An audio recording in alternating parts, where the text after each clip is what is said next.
Hello friends, સ્વાગત છે તમારું વિશુની રસોઈમાં। આજે આપણે મેદાનો ઉપયોગ કર્યા વગર ઘઉંના લોટમાંથી જ એકદમ ક્રિસ્પી અને ટેસ્ટી લીલવાની કચોરી બનાવીશું। સ્પેશિયલ બધાના ઘરે લીલવાની કચોરી બનતી જ હોય છે, પણ આજે હું તમને એક નવી ટ્રીક અને ટીપ સાથે લીલવાની કચોરી કેવી રીતે બનાવી એ જણાવીશ। તો વિડીયોમાં આગળ બન્યા રહેજો। તો ચાલો જોઈ લઈએ લીલવાની કચોરી કેવી રીતે બનાવી।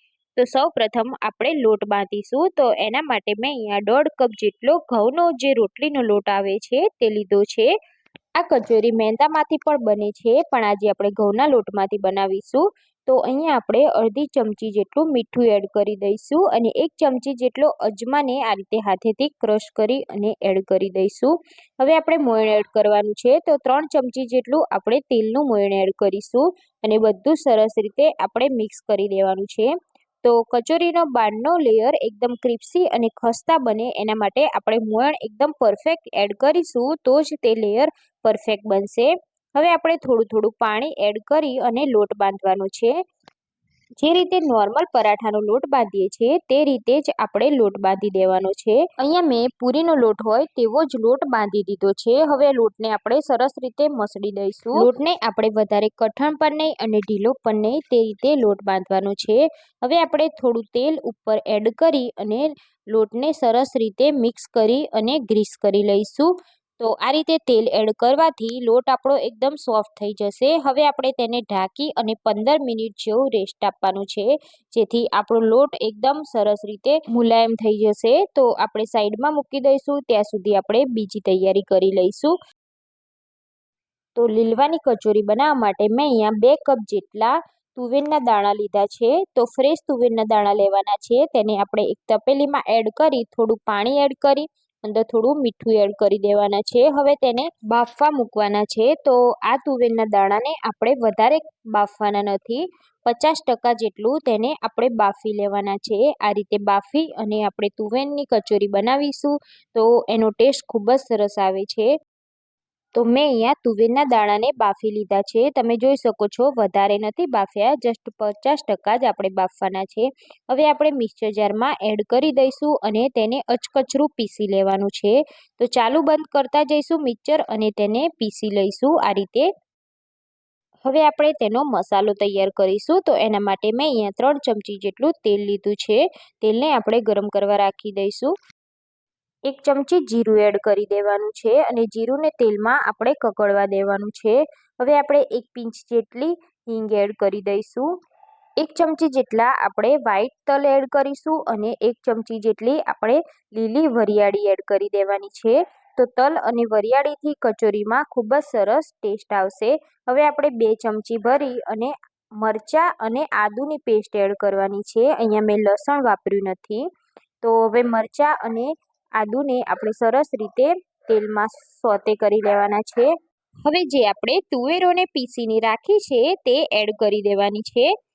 અહીંયા તમે જોઈ શકો છો આપણે તુવેરને વધારે પીસવાની નથી, આ રીતે અચકચરી જ આપણે પીસી છે। હવે તેમાં આપણે મસાલા કરવાના છે।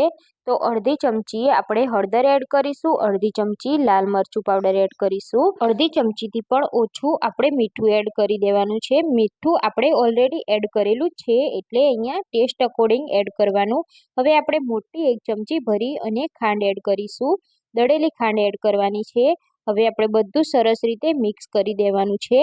અહીંયા તમે લીંબુનો રસ પણ એડ કરી શકો છો, તમારે જો કોપરાનું છીણ એડ કરવું હોય કે પછી સૂકી દ્રાક્ષ એડ કરવી હોય તો તમે કરી શકો છો, પણ મેં નથી કર્યું।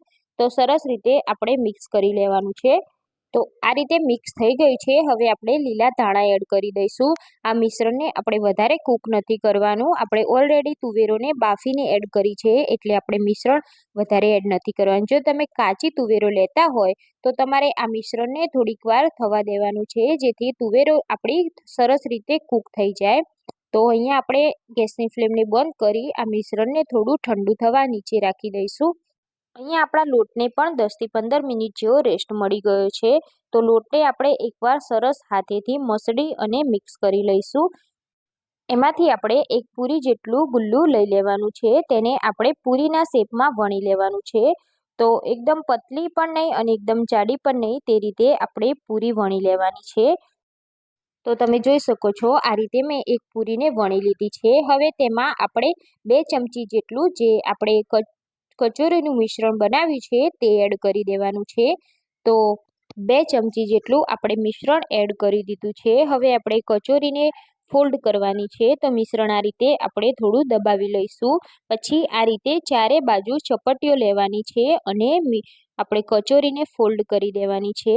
તો મિશ્રણ દેખાય નહીં તે રીતે આપણે કચોરીને સીલ કરી દઈશું. તો તમે જોઈ શકો છો આ રીતે આપણે સરસ રીતે તેને ફોલ્ડ કરી દીધી છે અને જે વધારાનો લોટ છે તેને આપણે કાઢી લેવાનો છે અને આ રીતે તેને દબાવી અને સરસ રીતે ફોલ્ડ કરી દઈશું. એવી જ રીતે આપણે બીજી કચોરીને પણ ફોલ્ડ કરીશું. તો આ રીતે પૂરી વણી દઈશું. પછી તેમાં 2 ચમચી જેટલું મિશ્રણ એડ કરી દઈશું અને આ રીતે ચારે બાજુથી આપણે ચપટીઓ ભરતા જઈશું અને આ કચોરીને ફોલ્ડ કરી દેવાની છે. એકદમ ઈઝી રીતે આ થઈ જશે. તમે એકવાર ટ્રાય કરશો તો ચોક્કસથી તમને ફાવી જશે. તો આ રીતે આપણે બધું સરસ રીતે મિક્સ કરી પછી ઉપર વધારાનો લોટ હોય તે આપણે કાઢી લેવાનો છે અને આ રીતે તેને બંધ કરી દેવાની છે. એક પણ ભાગ બાકી ના રહે તે રીતે આપણે બંધ કરી દઈશું. અહીંયા મેં બધી જ કચોરી અહીંયા ભરી અને તૈયાર કરી દીધી છે. સાઈડમાં મેં તેલ ગરમ કરવા પણ રાખી દીધું છે. તો ગેસની ફ્લેમ આપણે સ્લો ટુ મીડિયમ રાખવાની છે અને કચોરીને આપણે એડ કરી દેવાની છે. કચોરી તળવા માટે અહીંયા આપણું તેલ વધારે ગરમ નથી કરવાનું, જસ્ટ મીડિયમ ગરમ થાય એટલે આપણે કચોરી એડ કરી દઈશું અને આ રીતે ચમચીની મદદથી તેની સાઈડ ચેન્જ કરતા રહીશું. કચોરીને આપણે મીડિયમ ગેસ ઉપર લગભગ 7 મિનિટ જેવું તેને ફ્રાય કરવાની છે.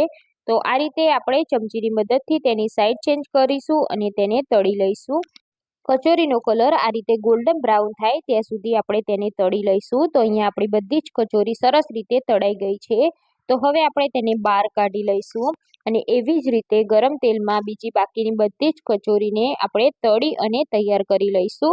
અહીંયા આપણી લીલવાની કચોરી તૈયાર થઈ ગઈ છે. આને તમે ખજૂર આંબલીની ચટણી કે પછી કોથમીરની ચટણી જોડે સર્વ કરી શકો છો. આ ચટણીની રેસીપી મેં ઓલરેડી મારી રેસીપીમાં આપેલી છે, તો તમે ત્યાંથી પણ જોઈ શકો છો. અહીંયા હું કચોરીને તમને ચેક કરીને પણ બતાવીશ. તો તમે જોઈ શકો છો એકદમ સરસ રીતે આપણું સ્ટફિંગ ભરાઈ ગયું છે અને કમ્પ્લીટ તળાઈ ગઈ છે. તો તમે પણ આ રીતે એકવાર કચોરી બનાવીને ટ્રાય ના કરી હોય તો એકવાર મારી રેસીપીથી જરૂરથી બનાવજો અને તમારો અનુભવ મને કમેન્ટ બોક્સમાં જણાવજો. જો મારી રેસીપી તમને ગમી હોય તો મારા વિડીયોને તમારા ફ્રેન્ડ્સ યા ફેમિલી સાથે શેર જરૂરથી કરજો. ચેનલને સબસ્ક્રાઇબ ના કરી હોય તો ચેનલને સબસ્ક્રાઇબ કરી લેજો. તો ફરી મળીશું એક નવી રેસીપી સાથે. જય Shri Krishna. Thanks for watching.